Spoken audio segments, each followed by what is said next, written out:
Հեռանկարը այսօր հյուրընկալել է ժողովրդավարության և անվտանգության հարցերի հայկական կենտրոնի ղեկավար Արնոլդ Բլեյանին։ Բարև ձեզ։ Շնորհակալ ենք մեր հրավերը ընդունելու համար։ Հայաստանում անցկացվել է երկօրյա համապարփակ անվտանգություն և դիմակայունություն 2025 համաժողովը, որին դուք ևս ներկա եք եղել, մասնակցել եք, ինչ այն տվեց մեզ և ինչ իմաստներ այն։ Ընդհանրապես շատ եմ կարևորում նմանատիպ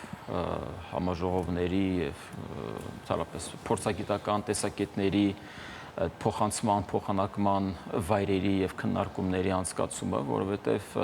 օրինակ այդ համաժողովին ոչ միայն հայաստանցիներ էին ներկա, այլ նաև գիտեք, թե դիվանագետներ, թե ռազմական կցորդներ, ռազմագետներ,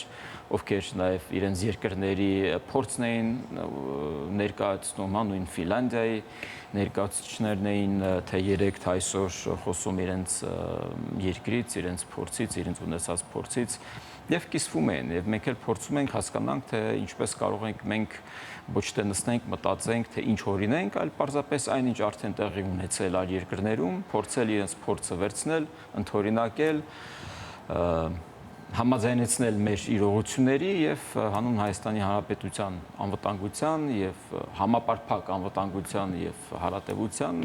իրագործենք և շատ ժամանակ անվտանգություն բառն էլ ինքնին չգիտես ինչու մարդիկ շատերը կարծում եմ հասկանում են, որ անվտանգությունը հիմնականում դա ռազմական բախումներից խուսափելու կամ դրանց դիմադրելու հնարավորությունն է, հավանականությունը, բայց իրականում անվտանգությունը դա քաղաքացիական անվտանգությունից սկսած մինչև տնտեսական անվտանգություն և քաղաքական անվտանգություն, այդ բոլորը բաղադրիչներ են այդ համապարփակ անվտանգության և յուրաքանչյուր բաղադրիչն իր հերթին կարիք ունի, որպեսզի մշակվի, համաձայնեցվի, փոխլրացվի այլ բաղադրիչների հետ, որպեսզի իրենք սինխրոն աշխատեն, չի կարող մեկ բաղադրիչ լինի մեկ այլ ուղեծրում, մեկ այլ բաղադրիչ հակադիր դաշտում գործի և հետևաբար շատ կարևոր է, որպեսզի լուրջ փորձագետների և մասնագետների հետ կարողանանք քննարկել, կիսվել, լսել իրենց կարծիքը, հարցեր հնչեցնել, պատասխաններ ստանալ։ Պարզ է, դե այն, որ միջոցառումը կարևոր էր, ապացույցն էր նաև վարչապետի ելույթը մոտ 45 րոպե տևած, ձեր կարծիքը, ձեր մեկնաբանությունը այդ ելույթի առնչությամբ, որովհետև բավականին հետաքրքիր մտքեր և տեսակետներ հնչեցին։ Այո, կարծում եմ վարչապետի համար էլ դա շատ լավ հնարավորություն էր, որպեսզի այս վերջին իրողությունները, մասնավորապես սկսած օգոստոսի 8-ի ձեռք բերված թե երկկողմ, թե եռակողմ համաձայնություններից ի վեր, գիտեք, որ տարատեսակ հարցեր են առաջացնում և նա հնարավորություն ունեցավ, կարծում եմ այդ 45 րոպեվա ընթացքում, որից հետո նաև հարցեր հնչեցին, մոտ 30 րոպե էլ այդ հարցերին էր պատասխանում, հնարավորություն ունեցավ կիսվել իր տեսլականով, հետ հայացք նետել այն, ինչ մենք տեղի ունեցել, ընդհանրապես մեր պատկերացումներին անվտանգությանը, սկսած 91 թվականի վերանկախացումից ի վեր։ Եկեք մի քանի կետերի անդրադառնանք, վարչապետի խոսքից։ Տեսեք, վարչապետը ասում էր, որ նախկինում պատկերացում է եղել, որ մեր խոցելիությունը նվազեցնելու կարևորագույն գործիքներից են եղել ռազմաքաղաքական դաշինքներ և բանակը, և երկու դեպքում էլ այդ գործիքը չի աշխատել։ Դերևս ռազմաքաղաքական դաշինքների կամ դաշինքի մասով ամեն ինչ պարզ է, թե հապկը նկատի ունենք և այդ մի քանի կոնկրետ իրադարձությունները, բայց բանակի մասով, անկեղծ ասած, այդքան էլ պարզ չէր։ Ձեր տեսակետը։ Գիտեք, լսել եք, որ ընդհանրապես բանակի առաջին էշելոնը դա դիվանագիտությունն է, և երբ լռում է դիվանագիտությունը, սկսում են թնդանոթների ձայնը հնչել։ Եվ կարծում եմ վարչապետը հենց խոսում էր այն իրողություններից, որ առաջնայինը ուժեղացնել դիվանագիտությունը, հարաբերություններ հաստատել հարևանների հետ, փորձել կառավարելի պահել այդ հարաբերությունները, որովհետև մենք հրաշալի հասկանում ենք, որ մոտակա ապագայում թուրքերի և ադրբեջանցիների հետ չենք կարողանալու հասնել այն մակարդակի, օրինակ, որը մենք ունենք վրացիների և իրանցիների հետ, դա բնական է, այսինքն երկար աշխատանք ունենք անցնելու, բայց այդ ճանապարհն է, որ ի վերջո այդ ճանապարհի հաջող անցնումը ի վերջո նաև հաջողության երաշխիքը կլինի, որ սերունդները, գալող սերունդները այլևս չունենան այդ թշնամանքը եւ այն ինչ մենք տեսնում ենք այլ երկրներում, որտեղ նույն Ռուսաստանում կամ Վրաստանում կամ Իրանում, որտեղ Միացյալ Նահանգներում նաև որտեղ հայերն ու ադրբեջանցիները կամ հայերն ու թուրքերը կարողանում են իրար հետ նույնիսկ ընկերություն անել, երբեմն նույնիսկ ամուսնություններ են տեղի ունենում, գիտեք, խորհրդային տարիներին են նմանատիպ շատ դեպքեր եղել։ Այսինքն լուրջ աշխատանք կա անելու, որպեսզի թշնամանքը վերանա, դա ամենևին չի խոսում, որ մենք ուրանում ենք մեր անցյալը, կարծում եմ հակառակը այն նահատակները, որ մենք ունեցել ենք, այդ զոհերը, եթե այսօր ողջ լինեին, իրենք կհասկանային եւ իրենք կհաստատեին, որ իրենք զոհվել են ոչ թե այն բանի համար, որպեսզի հետո իրենց սերունդները նորից գնան եւ զոհվեն կամ թարապես մարտնչեն, այլ հակառակը, իրենք զոհվել են հանուն խաղաղության։ Այսինքն իրենք պաշտպանել են Հայաստանը, իրենք պաշտպանել են Արցախը, հասկանալի է, որ Արցախը պաշտպանելուց ես դու պաշտպանել Հայաստանը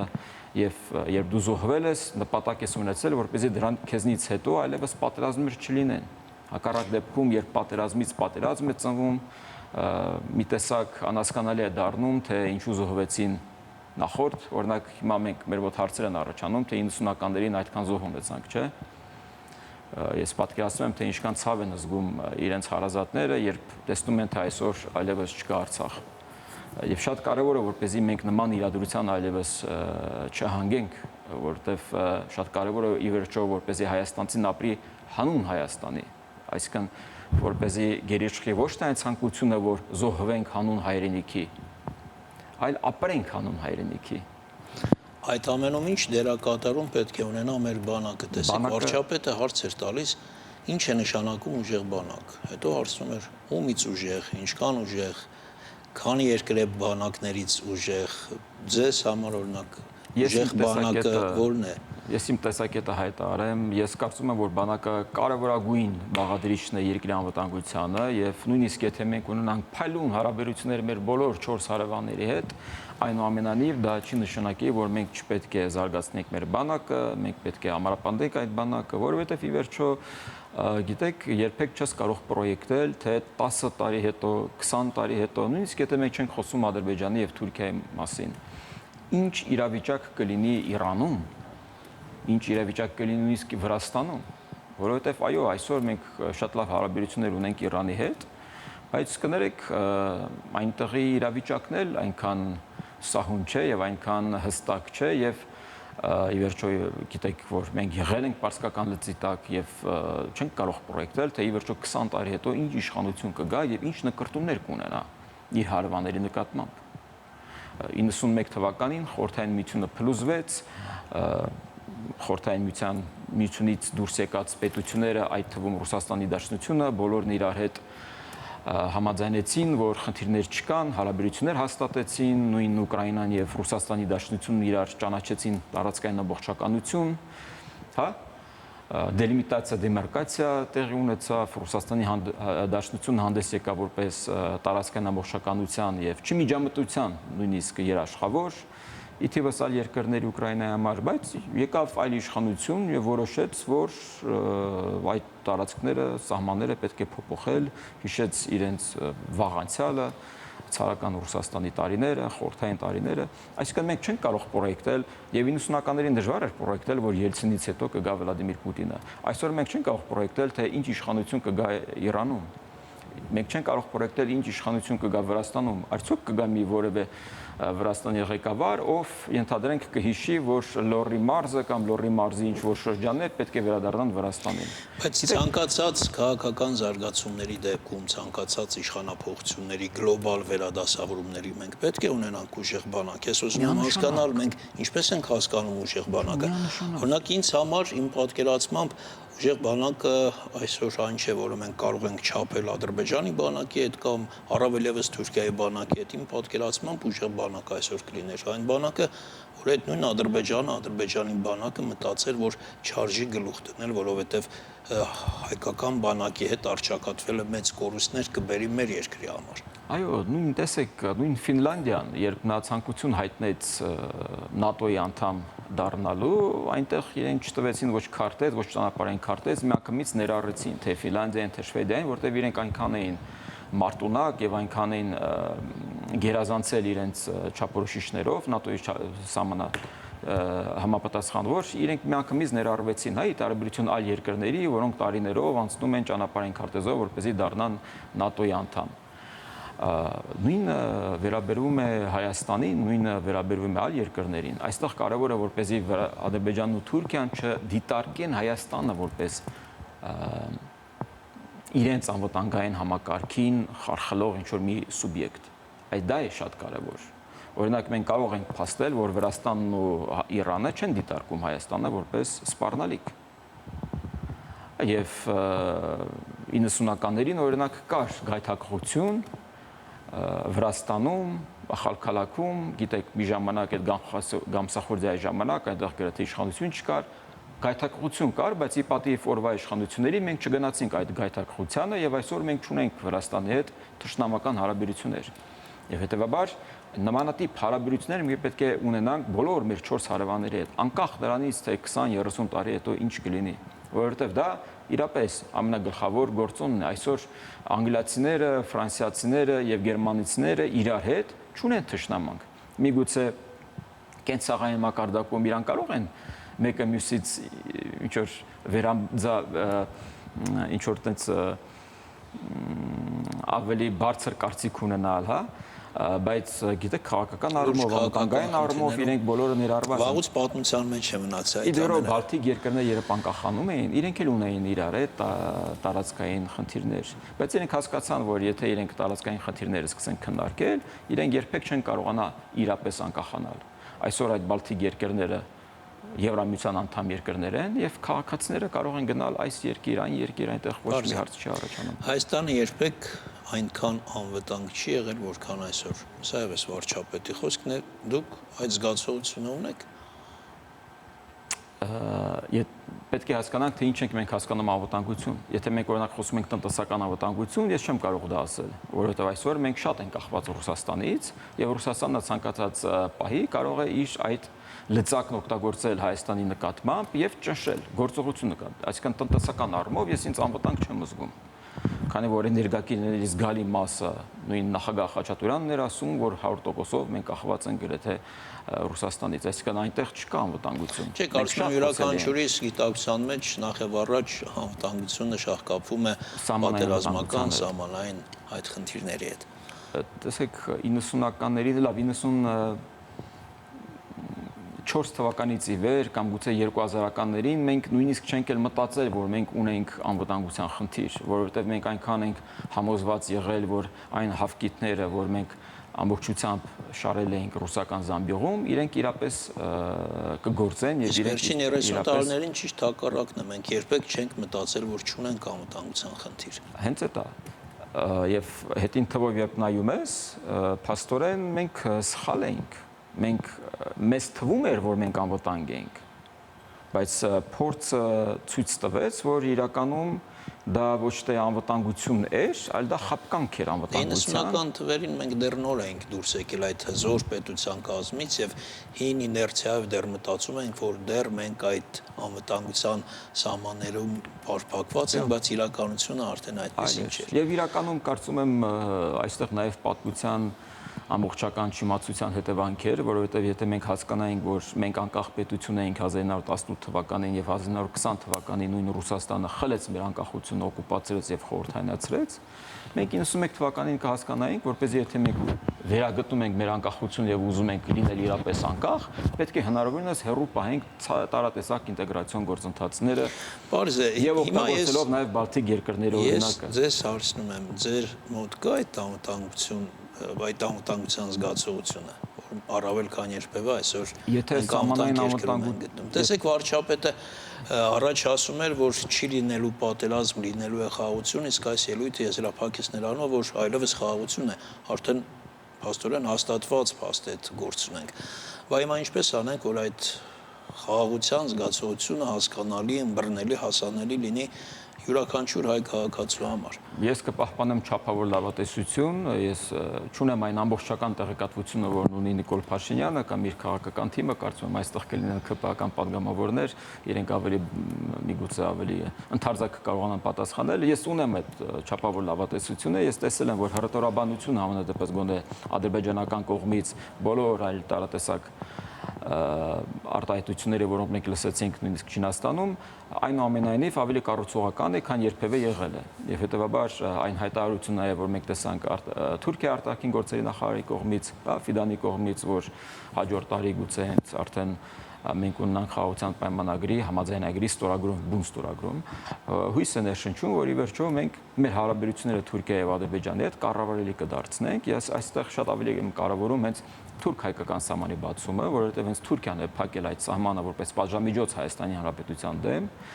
եւ Ադրբեջանը մեծ ջանքեր է գործադրել, որ այս տարիների ընթացքում այդ սահմանը փակ մնա։ Այստեղ Ֆիդան ասում է, որ սահմանը կբացվի, երբ որ խաղաղության պայմանագիրը ստորագրվի, որպես հաջորդող գործընթաց դա եւս տեղի կունենա։ Իսկ այդ խաղաղության պայմանագիրը ստորագրելու զգացողությունը դեռ շատերի մոտ չկա, սպասումը կա, բայց անհասկանալի է որտեղից եւ ինչու մարդկանց մոտ չկա այդ զգացողությունը, որովհետեւ Վաշինգտոնյան հանդիպումներից հետո նույն Շանհայում Ալիևը խոսեց նորից Զանգեզուրի միջանցքի մասին, հետո նաեւ նորից շրջանառվեց Արևմտյան Ադրբեջան խոսույթը, վերջերս Ստեփանակերտի այդ իրադարձությունը տեղի ունեցավ սեպտեմբերի 13-ին։ Այդ ամենը հավատ ներշնչող չէ, այսինքն մենք անընդհատ մտածում ենք, որ ինչքան էլ այստեղ փորձում են ձերբազատվել թշնամու կերպարից, Ադրբեջանում կարծես հակառակն է արվում, որ հայը դեռ թշնամի է, հայը կա, պետք է հայից վախենալ, պետք է, չգիտեմ, հակառակ քաղաքականությունն է տարվում այստեղ եւ այնտեղ։ Ես այնուամենայնիվ հռետորաբանության փոփոխություն նկատում եմ ադրբեջանական կողմից, շեշտակի նվազել այդ հռետորաբանությունը։ Գիտեք, նույն հարցազրույցի ժամանակ, կարծեմ BBC-ին Իլհամ Ալիևը խոսում էր, որ Հայաստանը մաքսատուրքեր է ստանալու եւ նա տարիներ շարունակ փորձել է համոզել իր հայ գործընկերոջը, որպեսզի նա համաձայնության գա Զանգեզուրյան միջանցքի կտրվածքով։ Մենք գիտենք հակառակը, Հայաստանը մենք ենք միշտ ասել, որ չպետք է լինի միջանցք ռուս-ադրբեջանական տրամաբանության ներքո, մենք պետք է մաքսատուրքեր գանձենք, հիմնական խնդիրը եղել է մաքսատուրքերի գանձում, որ նա իր նպատակը եղել է, որպեսզի Հայաստանը օգուտներ չստանա դրանից եւ չլինի վերահսկողություն։ Եվ եթե արդեն Իլհամ Ալիևը ինքն է ասում, որ մենք մաքսատուրքեր ենք գանձում, այսինքն ինչ միջանցք։ Չես կարող միջանցքից մաքսատուրքեր գանձել։ Գիտեք, եթե միջանցք բառը պարզապես մնա միջանցք բառ որպես տերմին, մենք գիտենք հյուսիս-հարավ միջանցք կա, Պարսից ծոց Սև ծով տրանսպորտային միջանցք կա։ Իսկ Արևմտյան Ադրբեջանը։ Արևմտյան Ադրբեջանը ես չեմ լսել ճիշտ ասած վերջերս, բայց ես չեմ բացառում, որ դա այդ խոսույթը կպահպանվի, որովհետև ժամանակ առ ժամանակ այստեղ խոսում են նաև Արևմտյան Հայաստանից, ժամանակ առ ժամանակ այստեղ խոսում են Արցախի վերադարձից կամ Արցախը վերադարձից եւ նա այսինքն ուզում եք ասել մենք երբ խոսում ենք Արևմտյան Հայաստանից գրգռում ենք այնտեղ եւ նրանք սկսում են խոսել Արևմտյան Ադրբեջանից։ Այսինքն եթե մենք ինչ որ բայ սկսենք չխոսել Արևմտյան Հայաստանից, նրանք էլ չեն խոսի Արևմտյան Ադրբեջանից։ Գիտեք, դժվար է սահմանել, թե որտեղ այդ սահմանը երբ կդադարի այդ խոսույթը, կարծում եմ դրան ժամանակ է պետք, բայց ես պետք է ասեմ, որ երբ մենք ասում ենք Արևմտյան Հայաստան եւ մենք հաճույք ենք ստանում այդ թվում ես, բայց ձեր առնվազն մեր շատերի նախնիների մեծ մասը իրոք այդ տարածքներից են, չէ՞ Արևմտյան Հայաստանի, իսկ ադրբեջանցիք նման օրինակ չեն կարող բերել։ Չեն կարող ասել, բայց իրենք իրենց պատմության մեջ ունեցել են մի կարճ ժամանակաշրջան, որ իրենք այստեղ ապրել են եւ իրենք նույնպես եւ իրենք թերևս երբ ասում են Արևմտյան Ադրբեջան, ոչ այնքան ասում են, որպեսզի իրենք հաճույք ստանան եւ ինչ որ մի բան հիշեն, այլ մեզ գրգռելու համար են ասում։ Երբ մենք ասում ենք Արևմտյան Հայաստան, մենք չենք ասում նրա համար, որ գրգռենք թուրքերին։ Մենք ասում ենք հիմնականում մեր ինքնագնահատականի բարձրացման երբեմն կամ մեր խոցված ինքնասիրությունը վերականգնելու համար, բայց իրականում մենք պետք է հասկանանք, որ Թուրքիան միգուցե դա այդպես չեն գնահատում եւ պետք է հասկանանք, որ այդ զգացմունքային դաշտից պետք է դուրս գալ եւ մտածել հանուն Հայաստանի Հանրապետության պետականության, հանուն այսօրվա եւ վաղվա ապրող երեխաների ապագայի, ոչ թե հանուն մեր Շնորհակալ եմ ցանկությունների։ հետաքրքիր զրույցի համար։ Ինձ հուշում են, որ վաղուց մեր ժամանակը ավարտվել է, այսքան հարգելի հեռուստատողներ, մեր հյուրն էր Արնոլդ Բլեյանը։